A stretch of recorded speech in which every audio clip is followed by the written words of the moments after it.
All right, everybody ready for code after lunch? Kind of like math class after lunch. Go to sleep. My name is Robert Venable. I'm an architect for Microsoft. I work in the Corporate Services Engineering and Operations group, and with me today is Bina. He works in our DSRE group, or our Digital Security Risk Engineering group. My core responsibilities are really around helping Microsoft travel down its enterprise digital transformation journey, and I know that's kind of a buzzword, so I'm going to dig into that in a little bit. Bina's team actually helps us build tools and processes to make sure that we can actually use Azure securely, and that we can push down into our engineering teams. Oop, need the clicker. So before I start off, we've taken this material, we've lifted this material from our own internal training material. So I want to take this presentation in that vein, which is really about how we speak to our own internal engineering teams around security and around Azure usage, and try to impart some of that to you. So the first thing is really about that digital transformation. So a lot of people think about Microsoft, they think about our product groups, they think about Azure and Office, Windows, Xbox, etc. But we're also a global enterprise customer. And so what this means is we have a lot of opportunity to consume dog food from our product groups, basically pre-production bits. But we also have an opportunity to provide feedback from an enterprise perspective back into the product groups to help all of us. And so just to give an example of this, it's really, we have about 124,000 plus employees worldwide. There's about 1,600 line of business applications that support those employees and Microsoft as an enterprise, everything from finance, HR, supply chain, you name it. And as Microsoft has changed, our products have changed, our delivery methods have changed, and our business processes changed. Even our business models have changed. Those systems have had to change from an enterprise perspective. They've needed to scale, and we've moved those to the cloud. So those internal systems require a unique way of how we work at Microsoft. And so that has kind of changed as well. So I'm going to go through, oops, too far. Sorry about that. I guess I should use a clicker here. So around that is really around three main facets. The first one is our move to agility. And this is really about pushing agile development processes into our engineering teams. Stuff like continuous integration, continuous deployment, backlog items, backlog grooming, sprint cadence, those kind of things. The second is our move to DevOps. And this is really around pushing not only the flexibility for our engineers to actually innovate faster down into the teams, but really about pushing accountability and responsibility for the service and the apps they develop. And security is a huge part of that. And the third is actually our cloud adoption journey. And this is really around migrating applications to the cloud, modernizing applications in the cloud, and building cloud native services to take full advantage of Azure. To a couple of key statistics, we run 90% of the applications and services in the cloud that support Microsoft as an enterprise, and we're in the process of moving the next 10. So this is a journey. Of that, only about 26% is IaaS. So you can see there's a large focus on PaaS and serverless to take full advantage of Azure. So with that, we're going to go through a little bit of this kind of internal training around how do we push that culture of security down into our engineering team so that they can take full responsibility. We're going to do demos around some of the tools that Bina's team has helped develop, and how we use them internally. And we'll give you a framework of how we think about security from an end-to-end perspective. And then we'll talk a little bit about risk and governance around security from an organizational standpoint, because in these journeys, what you see is a decentralization of IT. And basically, those network support teams have been pushed into the engineering team. Your security teams, your engineering teams have to take more responsibility around security. So we'll get to those. So the first slide is really from a book called Writing Secure Code. But I think it does a good job of showing some analogies around security and defending a castle or a fortress. And the first part is really around if you had a castle and you only defended 3 walls, well, of course the attacker is going to attack the undefended wall. And from a security perspective, this is really around making sure that every tier, every component, defense in depth is achieved in your security, in your services, and in your applications. The second point is against known attacks. So castles were real secure until the age of gunpowder, right? And then they became a lot less secure. And so this is really around new security vulnerabilities are found on a frequent basis. What that really means is that security is a continuous process. It's not a one-stop shop and I'm done. I can't write an app, put it on the shelf for 10 years, and then take it off and think that it's secure, because it's not. It rots on the vine. Third point is around constant vigil. So if you're only defending the castle during the day, you know, the attacker is going to attack at night. Most of our applications, and I'm assuming your applications, run 24/7, which means you need to have the alerting and telemetry to actually know that there's something going on with your applications. And the fourth point is really about playing with the rules. Now, I'm kind of stretching this one a little bit, but let's just say I do everything I can do to secure my application and service, and then there's a phishing attack. And someone steals a valid credential, and they use that valid credential to exploit your application or service. So what this really means is you have to be continuous, right? That's the big takeaway. Security is a continuous process. So we'll talk a little bit about a framework that we speak to our developers as of how we think about security. And security is an end-to-end process. We think about security by design. You have to build in security into your design. You need to know your authentication methods, your authorization methods, your transports.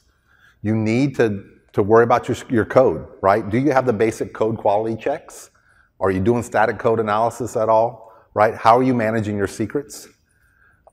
Security of the environment is really around, so this is where things get interesting in Azure, because now we have concepts such as infrastructure as code, but your network has to be configured right. You can't leave open ports, those kind of things. And then secure the operations. Worst time to be figuring out what to do with the security event is when there is an event. And so you need to have not only that telemetry and monitoring to know that there is something wrong or suspicious with your app, but you also have to understand how you're going to react to that. So for an example, I put a regular 3-tier application that we all build. And believe it or not, I've seen threat models that come like this. That's not a threat model.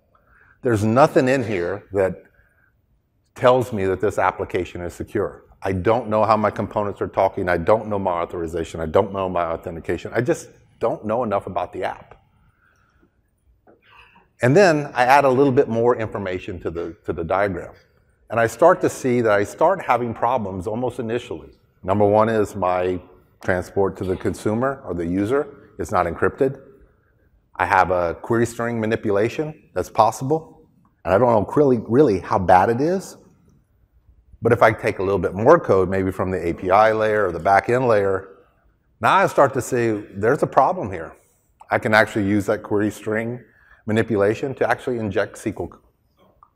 And so the key take point of this is it takes all those phases, the design, the code, the environment, and the operations to make sure your application is secure. So we're going to talk a little bit about design, and then in a little bit, we have about 30 minutes of demos, so don't worry, some code's coming. From a design perspective, I don't know about your organization, but in ours, somewhere this myth was developed that I'm agile and I don't need to design. Oh, you've had that too, right? Nothing can be farther from the truth. What agile means is that your design may evolve over time based upon capabilities and features that you add, but you have to start with a design. Even in agile.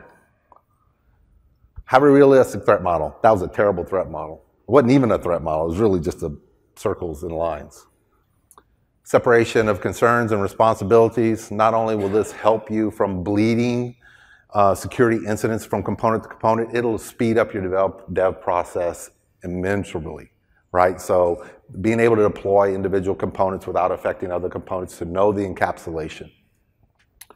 This normally says leverage our standards, and I'm hoping that your organization or your business has standards. If not, I would say that's something we need to work on. But it's really around, what are your standards of authentication, authorization, communication? Do you have a data classification standard? Not all data is the same. There's private data, there's highly classified data, there's general use data. So it's really around knowing your standards. Minimize the surface area, right? It's basically just common sense. Why expose yourself to public IP if you don't? 90% of our apps don't really need a public IP endpoint. So why expose yourself? PaaS and serverless. Okay, so this one's really big with engineers. At first, everybody wanted to feel very comfortable with their IaaS VM, right?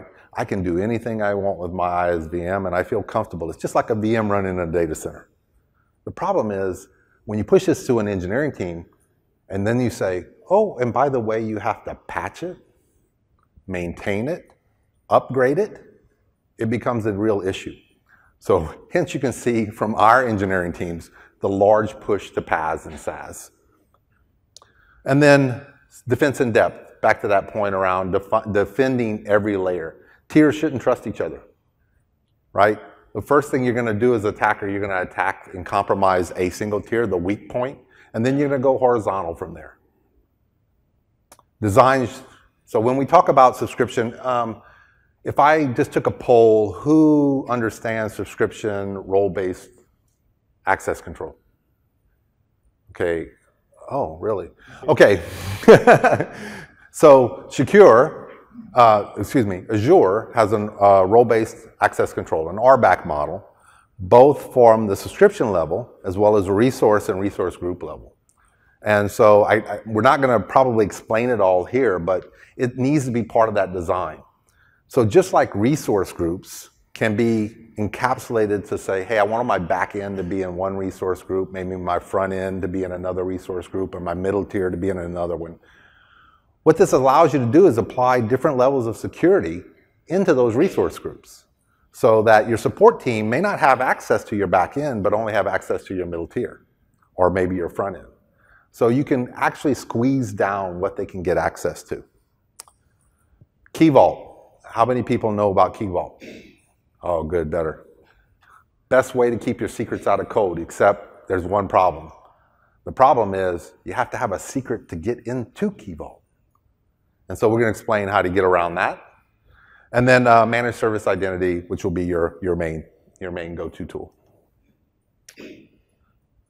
So we're going to start with secure code. So Bina is going to lead us through some of the tools that his team develops, and that's available for you to use if you want to help us maintain security and keep security in our pipeline. So it's not only code security, we're going to go a little bit into environment security and talk about what we call infrastructure as code, using ARM templates to deploy your code, right? To deploy your environment. And now you can start thinking about really interesting topics like dynamic environment creation, which is basically a main cost saver for us.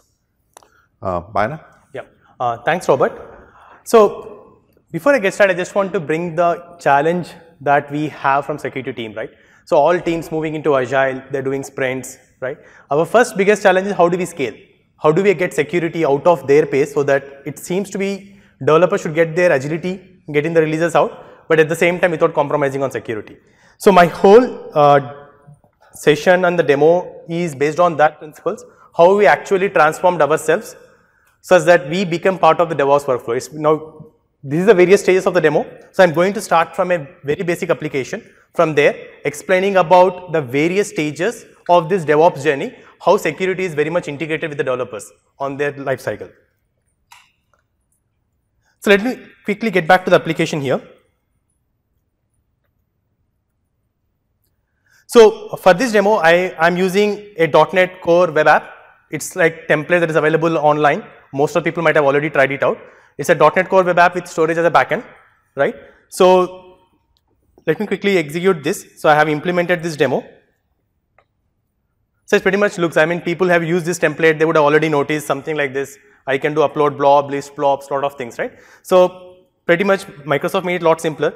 The moment I use the template, I get a getting started link. I can just follow the link and get to that state. No rocket science there, right? But now, in this demo, I really want to enhance the code to meet my requirements. Say for example, I need to get started using SAS token for my storage account, right? I don't want to use key. Probably I need to expose a short-lived SAS token, which might be used to download some content from my website, right? So let's get started with that code.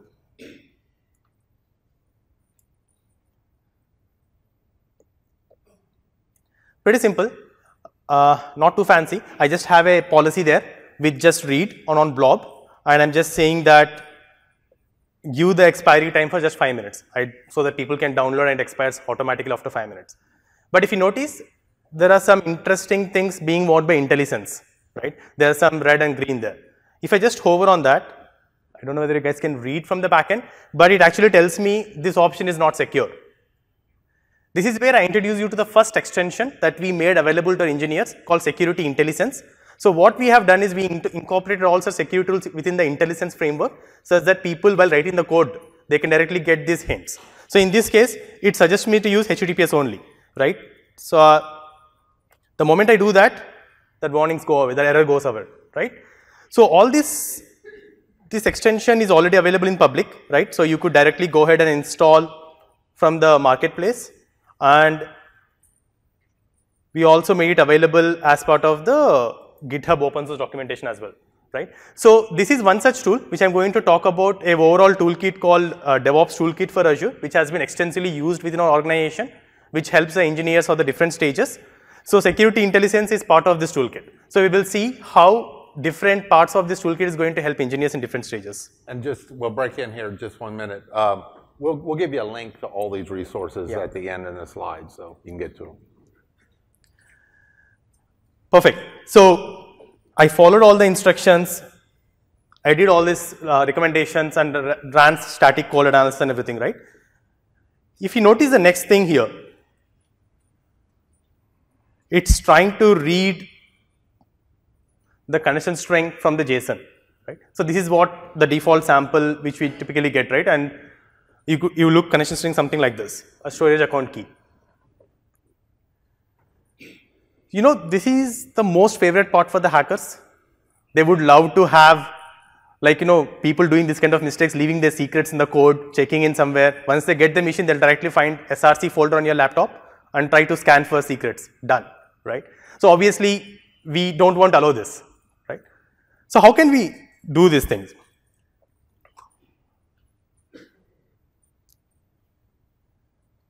So this is the state where we are, right? We have a web app, I have a storage account, and there is a key for the storage account which I need to secure. And I guess pretty much everybody here used Key Vault. I don't think it's not a surprise to any of you guys. We can use Key Vault for this, right? So I can put a lot of my application secrets inside Key Vault, which is all good. But what about the secret of Key Vault itself, right? See, Key Vault is an Azure service. It needs some access credentials.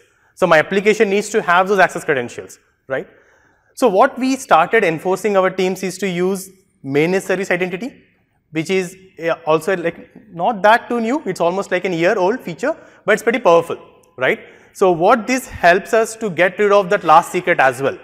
With this feature, I can totally get rid of Key Vault secret, right? Let us understand how it does.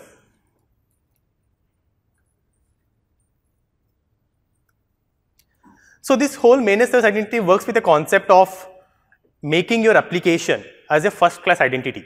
So what it means, now my application will have an AAD identity and I can directly grant access to that identity on the Key Vault.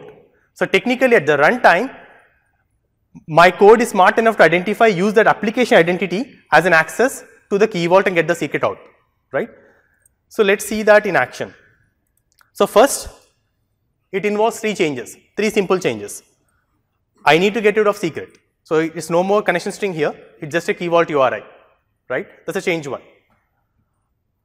And second change, we need to add two packages. One is Key Vault And there is a package that is available again in marketplace by Microsoft itself called App Authentication Library, ASAL.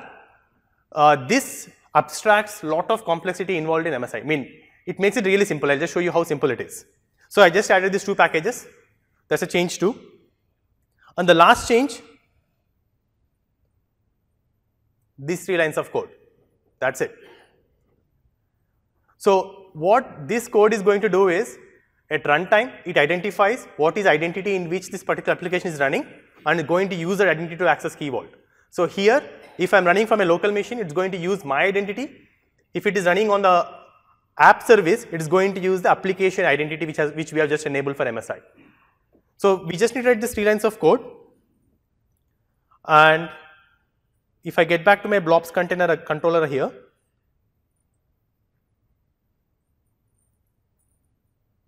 okay, yeah, that's it. I just need to use the fetch secret, right, which I just wrote. So technically, we have morphed our code from a state where we had a key in our storage account and we moved into Key Vault, and we even got rid of the last known secret, and your code is totally rid of secrets, right? So this is very important in our coding practices. So these are some of the principles that we typically follow. Make sure that you run all the tools that are available, like security intelligence, static code analyzers, and also don't check in any code using secrets in your config files. So we have Git hooks and everything back at our place, which will completely block any such check-ins which is going to have secrets in their code. And I would kind of recommend that as an organization, go look at your source code and make sure that there aren't secrets there. Can we hold questions to the end? In the end, yeah. We'll get back to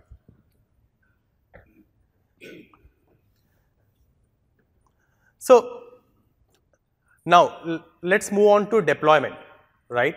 So when Robert clearly mentioned about infrastructure as code. With Azure, we have that power, we have that capability. I can totally script out whole infrastructure as a simple template, right? That's what this template is about, Azure Resource Manager template, right? So in this part of the demo, I'm going to demonstrate how I can get started with the template and to a state where I can be confident my deployment is secure.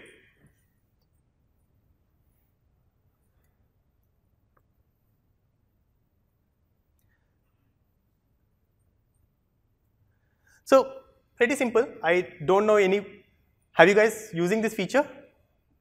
Portal has this, it's a pretty cool feature, right? So what it does is, out of the box, Azure is going to script out that resource group template for you, right? When you have the resources and everything deployed, like when you're doing a POC or testing, right? I can just go to the resource group. Here I'm just inside the resource group and there is a section called automation script.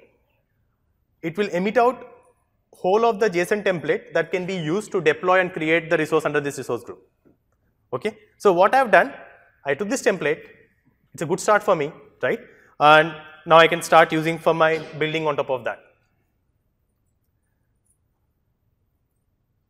So I got my templates here. So it's a pretty common JSON template, right? No such fancy things here. But how do developer know, is this template secure enough for them to deploy, right? Say if somebody turned on remote debugging and this template doesn't have any setting, engineer has to know, right? We need to make it available to the engineers. So that's our next thing.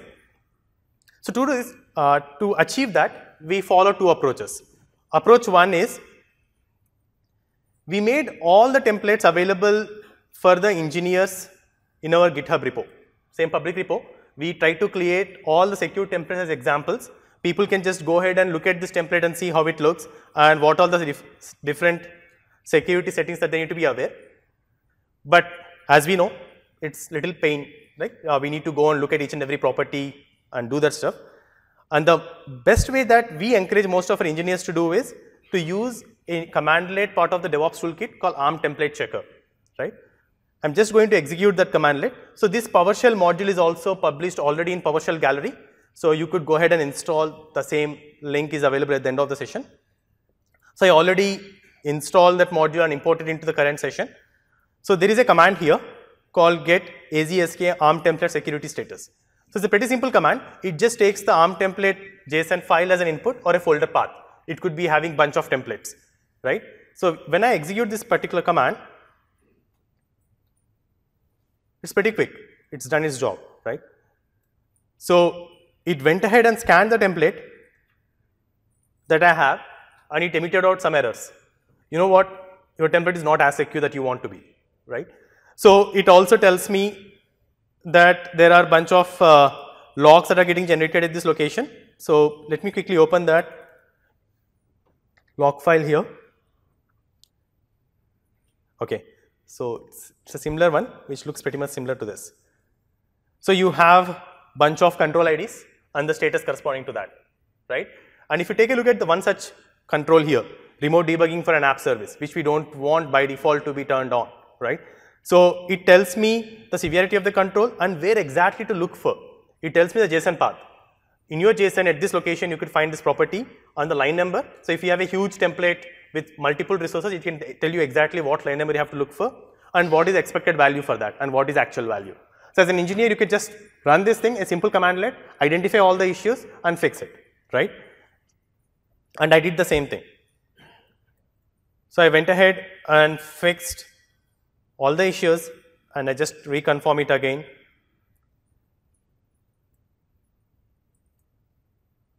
Done, right? So now it gives me confidence that, okay, I got a template, but I made it secure. Now it's at least in a shape to deploy, right? So I did all that. Now I commit this template to my source control.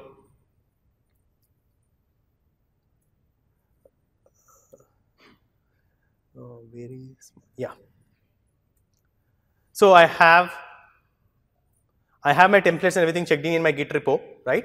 So now I'm ready to do a build and see how the templates work and deployment and all those things, right?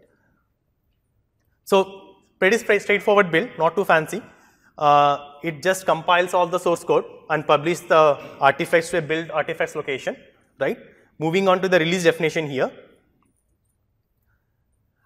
As you could notice, I also have an extension for ARM template checker. So this is the other thing, part of the DevOps toolkit, which is also available on public gallery, right? So you need to get this extension installed. Yeah. So you need to get this extension installed on your VSO instance. So once it is done, you could add this task to your CI/CD pipeline, right? So the documentation again on the same repo. So it has detailed documentation about whole ARM template checker and everything, how it can be used, what all it does, and all that stuff. So I did that, added this task, and I passed my JSON file as an input parameter, right? So in this case, I am just passing a template which I have not fixed. So just imagine you are a team of 4 or 5 people. Everybody is working on their set of resources, right? Not necessarily that everybody is fall in the same set of steps. So CI/CD pipeline will act such guardrail for you guys to ensure that everybody is following the same standards. So adding an ARM template checker there, any incorrect template that got checked in my repo, I can simply block my releases if the template is not secure. So here, as you could notice, my ARM template checker failed and pretty much similar output. So you could see here, same way, it emitting out all the failed and passed status and logs are being persisted to the release logs folder. But the power here is, now you have the ability to stop the deployments from your CI/CD pipeline. Right? Let us see the happy path here. So in this, I'm using a template which I have fixed, right? And as you could notice, my template checker is passing, but my other task is failing. So this is called security verification tests. This is also part of the toolkit. The whole idea behind this extension is there are still some controls which you cannot enforce to templates. One such example is, if somebody enabled anonymous access on your storage blocks, then technically the source code is available for outside people to download. But how do we catch those things? So this SVT can do that. So this SVT, what it does is, it scans directly your resource at the runtime to see if all the security settings are applied as expected. So that's what this security verification test does here. It's like a build verification test. Yep. So let me quickly check. So as you could see, it is failing on a given resource storage account, right? If I take a look at the task,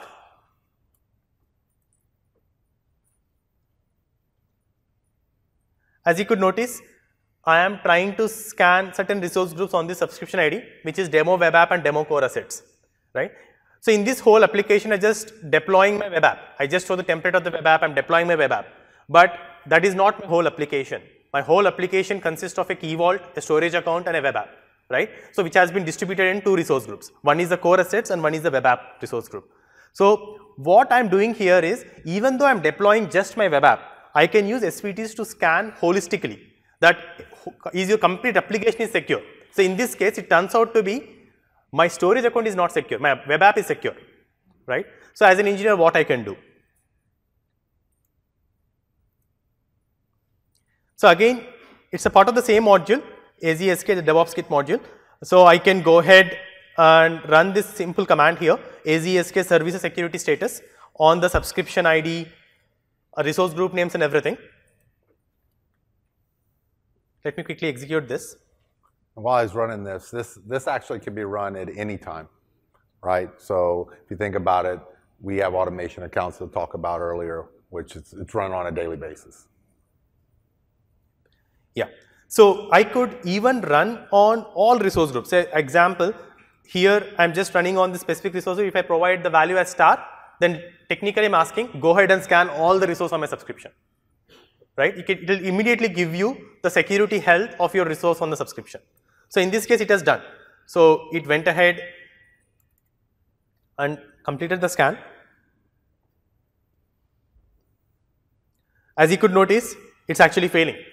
So in this case, it didn't use the template. It actually went ahead and directly queried the security settings from my Azure portal and identified, you know what, you don't have HTTPS enabled on your storage account by default, right? So pretty simple. So this CSV itself has the recommendation field, which will also tell you the command that you exactly need to run to fix this particular issue, right? In this case, I just copy this command that is suggested in the recommendation here and execute this. It seems to have fixed it. Let us reconfirm.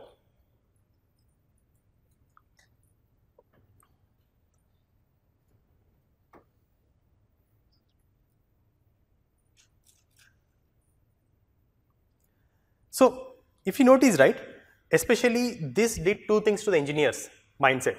First, they can go ahead and see what exactly the issue is.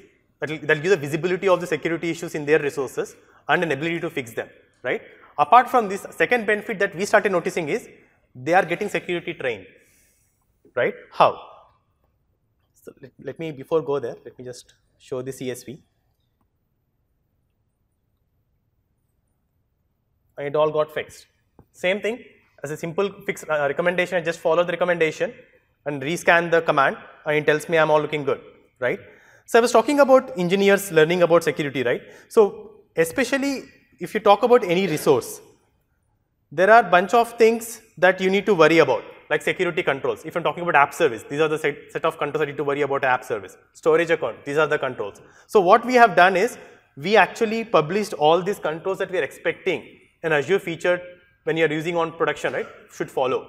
All those resources has been published on GitHub. So our engineers, when they scan it, they know exactly which control is failing and why it is failing, and they will start either they fix it or they will say it is not applicable for my application, right? So this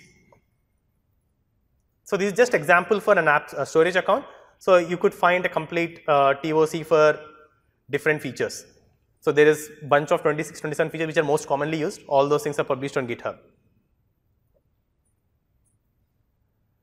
Now let's get back to our CI/CD pipeline, right? So here, as an engineer, I found an issue, I fixed it, and this time everything is looking green. So my storage control is also passing. So that gives me confidence that my release is ready to get to the next stage. It could be the next ring, or it could be the next environment, right? So quick recap. So this how it helps in a team where you have multiple deployments happening and multiple people doing the changes. This acts as a guardrail, right? This is going to stop any insecure deployments to your production upfront. It's the second point around making sure that engineers understand what's expected, right? From an organizational standpoint, it can't be overstated, right? So having to deal with this, right, in your day working job, right, and having it say, hey, your storage account isn't encrypted, or whatever the particular control is a really powerful teaching tool to your engineers, right? So they start understanding, rather than just, me sitting there here and say, please use HTTPS only.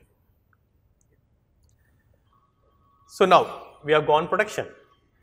So now it introduced us to the next challenge, right? So now we have teams all following all these things, going to production. Now the question came to us is, after 1 month or after 1 week, can you tell with the same confidence that your application is still meeting all the security standards?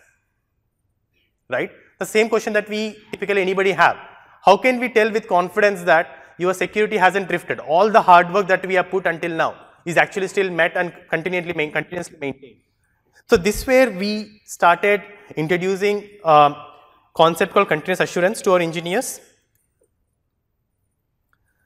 So this part of the demo we are going to demonstrate about these 3 features, where how could we measure on a daily basis is security health of your application and resources, and also how do we get notified? How can we do better monitoring of the security drifts, right?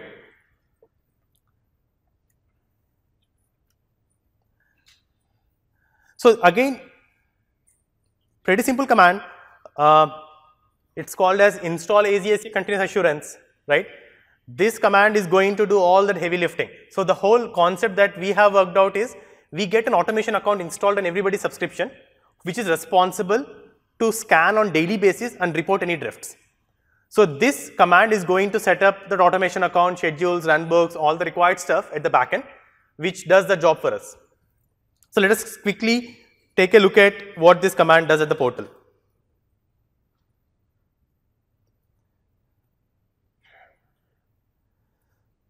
So these exactly 3 resources that get created as part of that command. One is the automation account and a runbook which is responsible inside the automation account, and a storage account, right? So if I take a look at that automation account, as you could see, it is running on daily basis. So as a user, he doesn't need to do anything. He just need to run the one simple command which can be run by subscription owner. Automation account at runtime uses reader permissions. It doesn't go anything beyond reader. It scans everything using reader permissions on your subscription on a daily basis for you. So once that is done, you have the monitoring agent set up and it's going to scan on daily basis, as you could see, right? And I can go ahead and check the logs as well. So in this, let me just take one of the recent job which ran today, right? So as you could notice here, it went ahead and scanned the subscription, and I'm pretty much sure you guys would notice this command, right? Azure Service of Security Status, the command that I just demoed some time back, which is responsible of scanning Azure resources. It also run an extra command called Subscription Security Status, which is responsible of scanning the subscription health as such. So all these things are documented on the GitHub. You can see what all the controls and everything that are being scanned. But eventually the point here is, all those controls that we have enforced through a CI/CD pipeline or through engineering workflows, everything is getting scanned through an automation account. And as you could notice, all these logs are getting persisted to a storage account. So again, we provided 2 options to user. One is they can go to the storage log and figure it out, download the things, right? So I have logs for every day. It's going to have the same CSV, and they can go and take a look at it. But obviously, this is not a good monitoring story. We cannot expect an operation engineer or a DevOps engineer to go to the storage account, download the blob to figure out what the issue is about, right? So if you notice, as part of our command, we also pass the OMS details. So that's where the OMS comes into picture. So what we have done is, as the scan happens at the runtime, we also send an event to your monitoring workspace. It could be any monitoring workspace, right? So now, what it enabled us is, for an engineer, as they monitor the application availability, health, performance, they also get a security event. So now they get a complete picture of what the application is all about, how the application is really doing in production. So that's what this OMS is doing about. So in this case, let me quickly show you the OMS workspace that I have configured in this case. So as you could see immediately on the tile, it is telling me that, you know what, there are some failures on your subscription, so you need to take a look at it. So now it's a better story. Now as a monitoring person, I can see this information coming on the tile on the workspace where I'm doing daily health monitoring for my application, right? I can go double click on that, and it has bunch of information. So there's a detail about what this view is about, and it also tells me there are some failures. So now this tile, this view is kind of collating all the data on your OMS workspace and presenting in some viewable format. This can be modified based on application needs. So in this case, if I have multiple subscriptions, now engineer can see immediately here in this tile, what is the health of my subscription. If any of my subscription is green, it won't come up here, right? And I can also find out the security of my resources. So I can see how the resources are looking like, what is security of them, and I can even take an action from here itself. So if I just click on any such, say for example, we just fix this control, right? So if you just look at this OMS event, you have all the required information. You know what is the resource, what is the control ID, and status, it actually failed, and it also have a recommendation here itself, right? So now what it enabled me, I can directly create a alert rule for this and a runbook associated with it. It can automatically go ahead and even fix it if it's a critical resource. So that completes the whole cycle. So this kind of a capability enabled our engineers to monitor on a daily basis what is happening on their subscriptions along with their application health reviews. This again left with us another challenge. Can you guess what is that? These are all good for engineers, right? Engineers are doing all this stuff. They are doing then the question came to us is, how do we ensure that they're really monitoring and doing the stuff they are expected to do?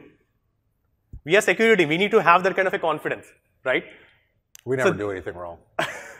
Yeah, so we trust our engineers, but I think we still need to have that visibility and confidence. So that's where Robert is going to show later how the different stuff, how security is still having the required visibility, even though we completely decentralized the security into the whole DevOps, right? Do you want to switch back? Yeah, you can switch back. You want to go back? Yeah. So quick recap on the principles that we just followed, right? So if you notice, these are very basic principles. We haven't deviated much from the basic security pillars that we have been seeing over the years, right? So again, be efficient with your code reviews. Ensure that there are no secrets. Trust me, the most of the attacks that we have noticed starts with first attempt on the source code. If they can get handle of your source code, half victory, done, right? So don't leave your secrets there, making it available and accessible to hackers, right? And leverage the tools, right? So it's not, we are working in a diverse environment with too much of agility. We need to ensure that our engineers are equipped with right set of tools and we have right set of guardrails. So if you notice, we given the engineer the capability to run everything from the PowerShell. At the same time, we also blocked any deployments on the CI/CD pipeline. So engineers have the equal empowerment, but we are not giving too much of levy to go ahead and play anything with the production environments. So there are proper checks and balances in the CI/CD pipeline to block that. So these are all really simple principles, but they have a lot of impact when you're working on scale. Okay. With that, I hand back to Robert. So Byron talked a little bit about the ARM templates, right, and how we think about environments. So it's really about those environments are infrastructure as code. We want to spin up those environments when they're needed. We want to destroy them when they're not. It's a cost efficiency. It's a lack of surface area from a security standpoint.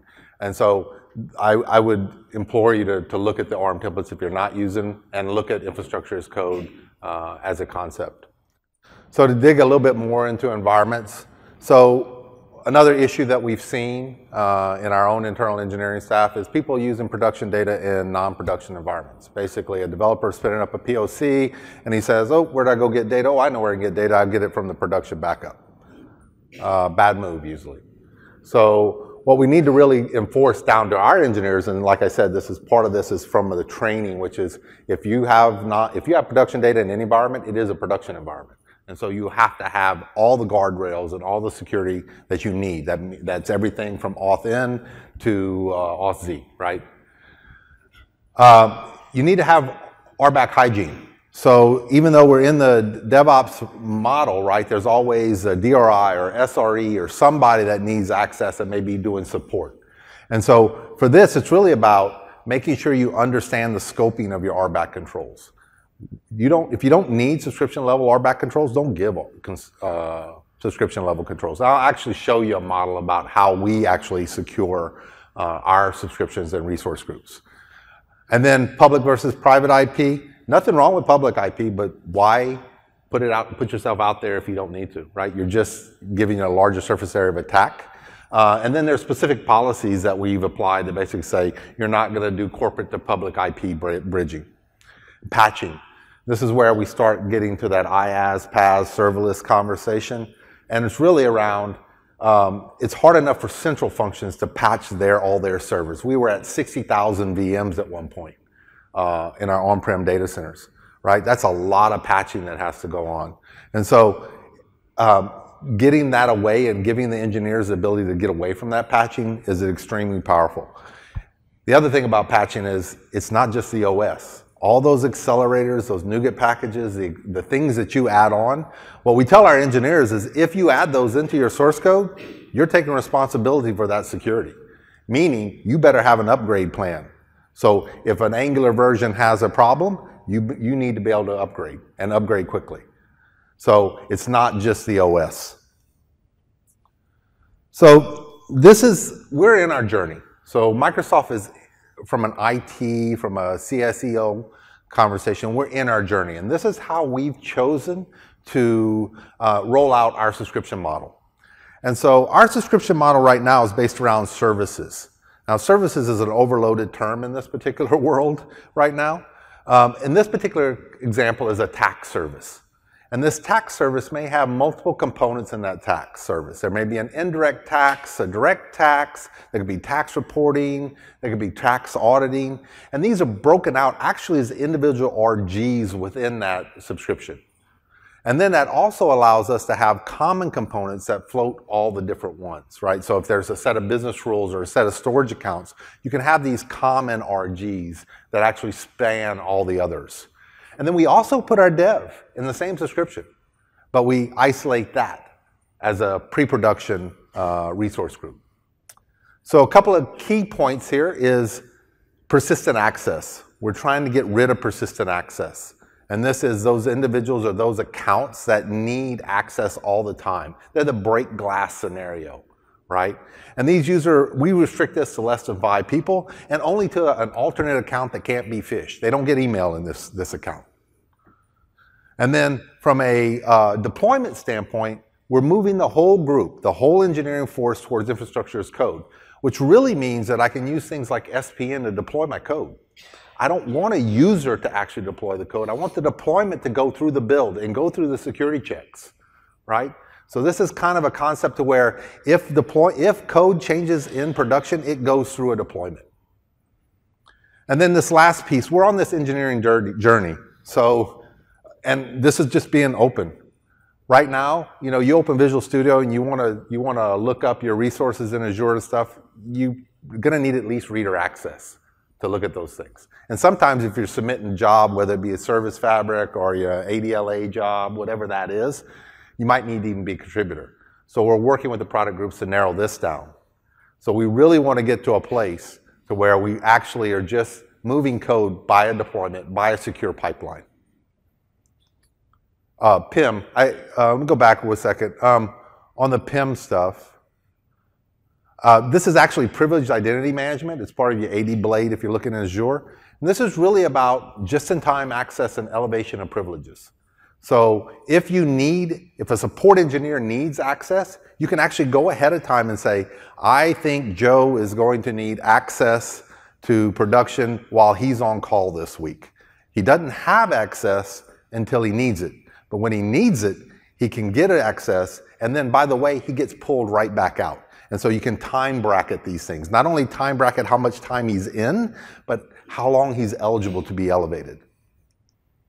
Sorry, I'll go through that a little bit more. Now, we talked a little bit about 3 of those, and let's talk about service security operations. One of the issues we find is entitlement issues. And this is, Azure is extremely easy to go spin up a subscription. I don't know about your model, but in our model, as we're trying to push that DevOps culture and that agility and giving the engineers the ability to do this kind of stuff, right, they can spin up a subscription. We also found that our entitlements were getting away from us. And so you really have to use things like Privileged Identity Manager to do that just-in-time elevation of privileges, but you also have to think about scoping down your privileges when you're in there. So why have contributor road when reader? So Azure, I think, has over 60 built-in roles within the ARM template. We've chosen to simplify that down to 3 roles right now. I don't know if 3 is the right answer, maybe it's 4, but it's basically trying to keep it simple, right? Trying to reduce the surface area. Trying to manage 60 is harder than trying to manage 3. So the rules that we have are owner, contributor, and reader. And so we're basically saying, hey, don't be an owner if you can be a contributor. Don't be a contributor if you can be a reader. That's general purpose. Key rotation, no matter what it is, secrets. This is probably one of a leading cause of service outages, really, and it's actually avoidable. So using things like Key Vault, where Key Vault has an API to actually do renewals, is a great thing, right? It can keep your service up. Key Vault, we talked a lot. The patching, we talked a lot about. The other thing is we're pushing our teams to have live site. And this is a live site. This doesn't mean what happened last month. It means what's happening now. And this is using tools like Azure Security Center. If you haven't looked at it, please look at it. It's got a wealth of information. It can tell you suspicious activity that's happening on your account. And it has told us. There have been times when we've noticed when our SecOps team has not noticed, and we've called them. So operations manager, sorry, I had to jab a little bit. OMS, right? So the continuous assurance, powerful tool to keep basically running that live site of your service, and then review those entitlements.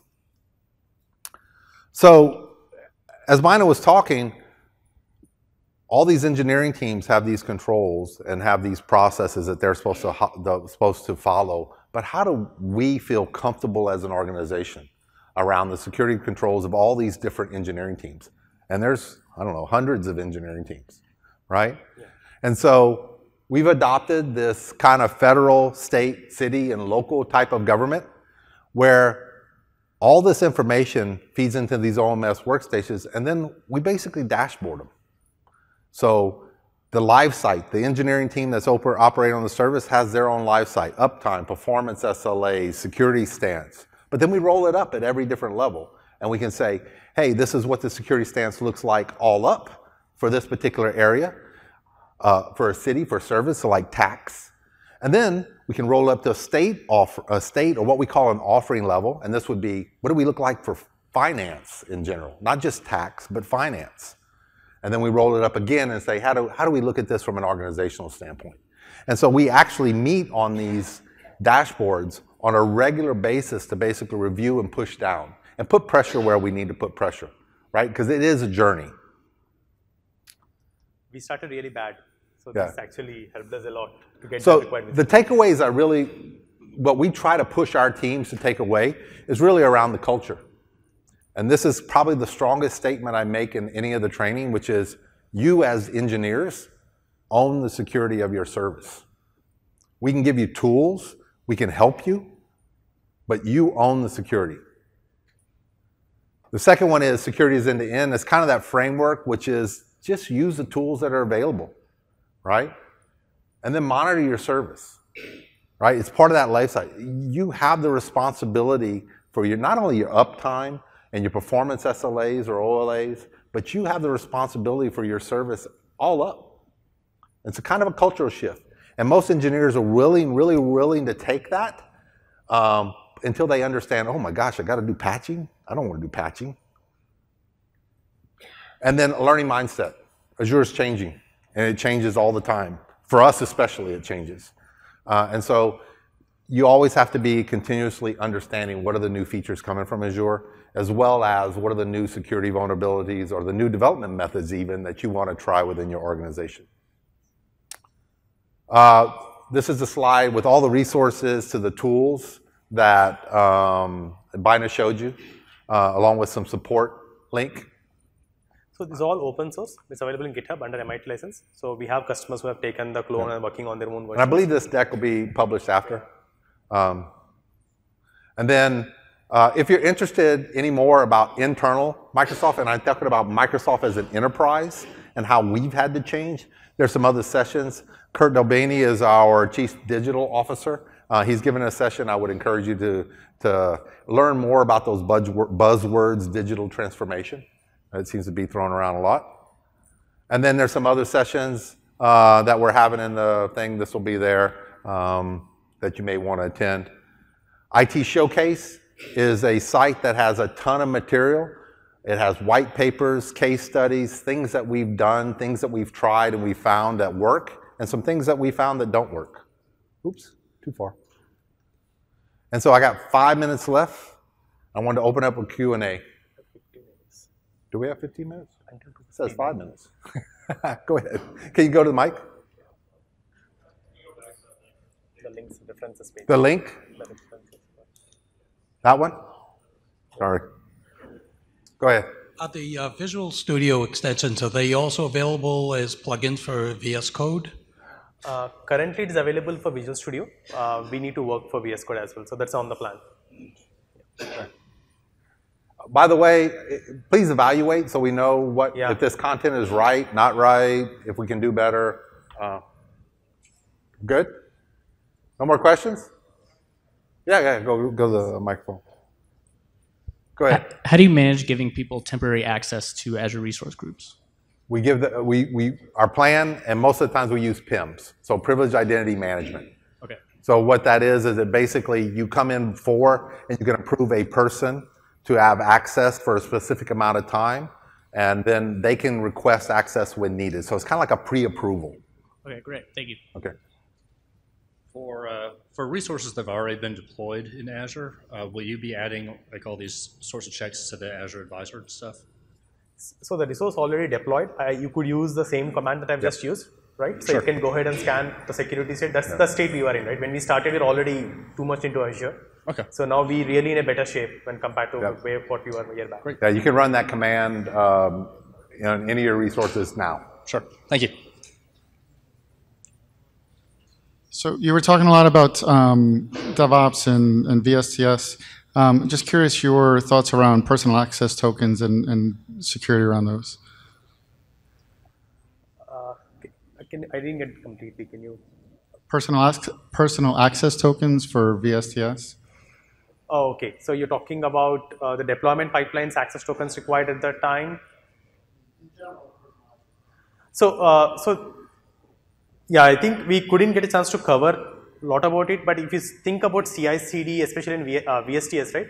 We typically talk about three different things. What we see is security in CI/CD pipeline, adding all these tasks. But what about who all can access CI/CD pipeline? Say for example, very good example, right? Somebody approved extension on your marketplace, but you don't know what extension actually does. Then technically somebody went ahead and added that extension, it totally got all of the source code and screwed it up. That is one level. Second level to your thing, there are other level of access tokens where somebody granted access to your connection in the CI/CD pipeline. So they can use your subscription connection string to deploy his resources. Or he can even do vice versa, he can steal the data from there. So there's a lot of different aspects in securing a CI/CD pipeline. The good thing is now CI/CD started integrating very much with the key vault and all those things. So we see a lot less interaction that we need to S12 to do put all your credentials directly in CI/CD pipeline. So that's going away. Yeah. So we need to use that key vault and out-of-box integrations in from VSTS as well. Yeah. Good. My question is around Azure Key Vault. So once I store my secrets and encryption keys in Azure Key Vault, I still have application ID and secret within my application. If an attacker gets that application ID and a secret, won't they be able to get everything I have in Azure Key Vault, like secret and encryption keys? And how should I protect this application ID and secret since it lives within my application? So I don't know if I got the whole question, but I think you're asking the application ID that's stored in AAD, basically, AAD? Yes. Right? So it's protected by AAD. So it goes back to that other premise, which is a phishing attack. You can do everything you want to secure an application. But if someone steals a credential, right, it's hard to actually identify, right? So Key Vault has logs, right? But at that point, your application is protected. Your application ID is protected by your access to the Key Vault. And so the way we suggest is you use alt accounts, which is basically not your email account, right? So basically a highly constrictive account that basically has two-factor. Okay, so basically, I should limit the authority for developers who can access, Yes, for key instance, vault. production environment and to see that secret. That's right. And try to use MSI as much as possible. Yeah. So that will get rid of that last secret that you're talking about, app ID and secret. Yep. That as a developer, if you see, right, I was running from a developer, I never had secret in my local machine, right? So still I'm able to connect to key vault. So that's what MSI and SL together provide you that kind of capability. Thank you. So get rid of the secret. So, yeah, going back to the discussion on role-based access control, I see a lot of discussion on this where when you're doing CI/CD processes, they just tell you to delete resource groups as a method of cleaning and rebuilding. Yeah. So, is there a best practice? Because it seems like Microsoft's I get that a lot, actually. Yeah. So I understand where the conversation is happening, but here's how I usually explain it to the engineers, which is you're only deploying usually clean environments one time, and that's the first time you deploy. After that, you're usually modifying resources, right? And so you can delete RGs. Then you got to really worry about where your key vault is stored, right? Is it in that common RG? Is it in another RG specific? Those type of things. So you can do it. Typically, I tell engineers that be careful how you're deploying, and if you're doing the componentization like we want, we actually really just suggest that they change resources. Right, but once they do delete that resource group, now we got to go reset all the security at a subscription level. Only if they delete the resource group. Yeah, they delete the resource. So we don't. So just the practices that we use, we create the resource groups that those 5 people that are limited at that owner sub. They create the initial resource group, and then they can delegate permissions down inside that resource group. Like, so if it's a dev resource group, they say, oh, you're the delegate now. You can be an owner on that resource group, but you can't own anything else. Right, but building CI/CD processes, we're seeing that their way of cleaning house is just blow that away. Yeah, and we try to steal our engineers away from basically cleaning houses, so to speak. Do tags in your ARM templates play into this process? Yeah, we're on a journey, and so we have just implemented production tags. Okay. And basically, fishing that out of the back end to be able to tell which environments are which, right? So we went with a naming convention, but like smart numbering convention, that never works, right? Right. Okay. So yeah, we're in that journey. We are implementing them. Okay. So we're using GitHub and webhooks to an Azure function to set up with Key Vault and everything behind it to set up resource groups and service principals for access to that. And then in our CI/CD with Jenkins, we have service principals in the credential store of Jenkins doing the deployments to the resource group. And I was curious if you see a lot of that or if that's like a common approach. And 2, with service principals, are they like they support just like a key authentication or a certificate? And I see a lot of guidance that steers towards certificate. And I was curious like what the difference is with the service principal.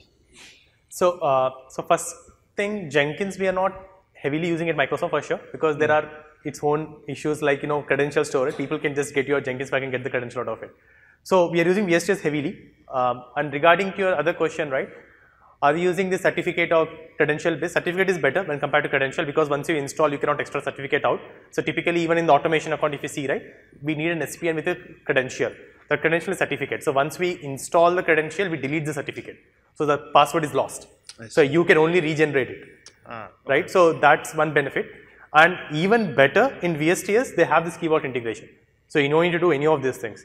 Hopefully they'll get MSI sooner there. Then technically everything is seamlessly integrated with VSTS without any maintaining any credentials there. Okay, thank you. Hi. Thank you for the presentation. I was curious, are you using policy definitions in your security store? Yeah. Could you speak to a little bit how you... So again, the challenge in policy definition, right? We have approximately 1,000 plus subscriptions, right? And we need policies to be deployed on uniformly on all of these things. So there is a part of the toolkit itself, there's a command called set subscription security. So typically any given subscription, we run that command, which is going to install all the required policy definitions and the assignments on that subscription. One classic thing that we do is, deny creation of any classic resources, because that are known for security issues from the traditional model, right? So that's one such example. So there is a mechanism to deploy these policies by running a simple command line by subscription owner. And in continuous assurance, if you noticed, I talked about a command called subscription security command. That command is to ensure that your policies are intact. So we have a mechanism to deploy and a automation account to monitor on daily basis that your subscription is really having all the policies in place as expected. Okay, and that's driven by Azure automation then? Yeah, Thank you. The tool that you showed that does the security scan of the ARM template, can you add your own rules or other checks that you want to do if you have any internal policies for environments and things? See, currently the whole code is also open source, right? You can go ahead and add it, but not directly with the contribution. People are doing as per by creating a fork and doing their modifications. You can still do that. So all those things are available. But getting into the toolkit is a little tricky because we have to just go through the checks and everything is proper or not, then only we'll get it added. So it is doable, but not immediately. Because all the rules that we have are derived through a template itself. So basically a JSON file. So you can just need to add extra rules, it automatically works. Yep. Is there any intent to deploy these security services into Visual Studio App Center? So we're in constant, in the beginning I talked about we are an enterprise customer. We're customer zero for Microsoft, right? And so we get a lot of opportunity to give product feedback. I don't know if that particular feedback has gone back yet, but a lot of feedback around their security posture, secure by default, has gone back. I can definitely check on for you if you give me your contact information. Yeah, I think most of the features will get integrated into Visual Studio Azure eventually. But as you noticed, right, this was a stopgap for us. So we were in Azure almost like 3 years back. The first biggest problem that we had from security means we had zero visibility. So we see a lot of things transitioning to App Center, but not a lot of the security tools are being able to be supported in that service offering now. Yep. So same issue, right? So these tools were actually developed outside of Azure because we had gaps, right? No problem. Well, thank y'all. I appreciate it. Thanks guys.